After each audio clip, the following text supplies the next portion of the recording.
있습니다. 이 목이라든지 허리, 무릎, 어깨 같은 부분이 이제 기왕증이 많이 문제가 되고 있습니다. 네, 그럼 뭐 보험금을 많이 받는 걸 떠나서 제대로 받으려면 네. 일단 기왕증에서 그 비율을 좀 낮추는 게 중요하겠네요. 그렇죠.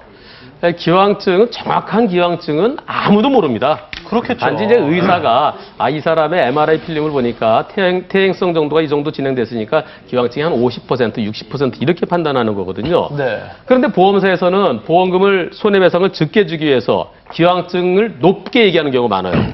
보험사 측의 의사들이 있습니다. 보험사랑 친한 의사들, 보험사 자문의라고 그러는데요. 자문의들은 기왕증을 높게 얘기를 해주죠. 근데 그거 기왕증 높게 했다고 거기서는 포기할 게 아니라 이게 내가 그렇게까지 기왕증 높지 않겠다 싶을 때는 그 진료 차트라든가 MRI 필름을 갖고 다른 병원, 다른 대학병원의 의사한테 가서 다시 기왕증을 판단받아보고, 그리고 차이가 나면 보험사에다 이거 봐라, 차이가 나지 않느냐. 네, 그래서 다시 한번 확인해 보는 게 필요합니다. 그렇군요. 네. 그럼 혹시 뭐 다른 방법은 없어요? 뭐 다른 보험을 하거나 이럴 수는 없나요? 혹시? 그리고 기왕증 관련해서 아주 중요한 건데요. 우리 시청자분들께서 교통사고 환자는 이 보험사에서 자동차 보험으로만 치료를 받는 걸로 잘못 생각하고 계십니다. 보통 그렇게 생각하는데요. 교통사고 환자도 건강보험으로 치료받을 수 있습니다. 그게 가능해요? 우리 전부 다 건강보험 있죠. 네. 대상자잖아요. 네. 그러니까 건강보험에 가입돼 있을 때는 일단 내 건강보험으로 가입하고 그저 치료를 받고, 그리고 건강보험공단에서 보험회사에다가 당신 내가 치료해줘야 될 걸 우리가 해줬으니까 내놔라라고 부상권 청구를 하게 되는데요. 여기서 중요한 게 네. 기왕증을 자동차 보험으로 치료했을 때는 자동차 보험사에다 나중에 기왕증하고 돌려줘야 되거든요. 네. 그런데 건강보험으로 치료했을 때는 기왕증은 나의 질병이니까 원래 내 건강보험으로 치료를 했어야 될 부분이죠. 네. 따라서 건강보험으로 치료했을 때는 기왕증하고 돌려주지 않습니다.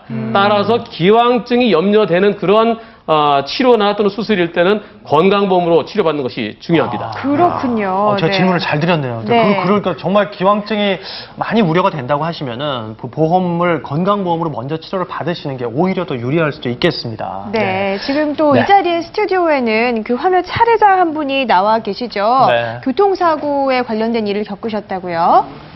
네. 안녕하세요. 네, 네. 마이크 대고 말씀해 주시겠어요? 안녕하세요. 저는 작년에 눈이 많이 왔잖아요. 네, 네. 그런데 횡단보도를 건너다가 교통사고를 당했어요. 아유, 예.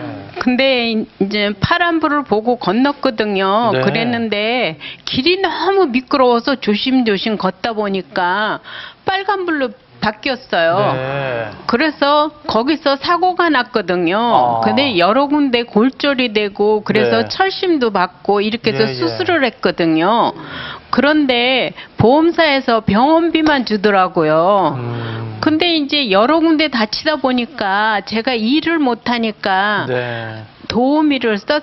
그렇죠. 네. 그러고 재활치료를 하러 가느냐고 네. 택시를 타고 가서 택시비가 많이 나왔거든요. 그렇죠. 네. 그런데 이럴 때 보상금이 나오는지 안 나오는지 궁금했어요.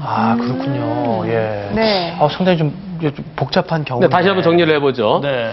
횡단보도가 파란불일 때 건너시다가 나중에 건너다 보니까 여성분 빨리 걸어갈 수 없으니까요. 이렇게 걸어가는데 중간에 이게 바뀌었다는 얘기죠. 그럴 수 있거든요. 미끄러우니까. 네, 대체로 이게 미끄러서 그럴 수도 있지만은 아마 깜빡깜빡할 때 그때 건너셨을 그럴 가능성이 많아 보이는데요. 네. 깜빡깜빡할 때 건너다가 나중에 빨간불로 바뀐 상태에서 충격을 당하게 되면은 네. 본인 잘못을 한 30% 정도로 봅니다. 완전히 파란불일 때 사고 당하면 내 잘못이 없지만 네. 깜빡깜빡할 때는 건너지 말라는 거거든요. 보통 네. 깜빡깜빡하면 뛰라는 거지로 막 뛰는데요. 그건 다음 신호를 기다리라는 겁니다. 본인 잘못은 한 30% 정도 생각해 보고요. 한 달 입원하셨다 그랬죠? 네, 한 달 입원했으면은 거기에 대해서 내가 일 못한 손해를 한 180만 원 정도 인정해 주고요.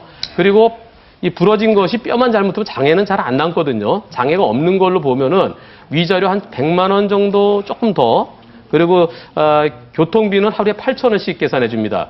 보험사에서. 네. 전부 다 계산 한 300만 원 정도 돼 보이는데요. 300만 원에서 내 과실을 빼야 돼요.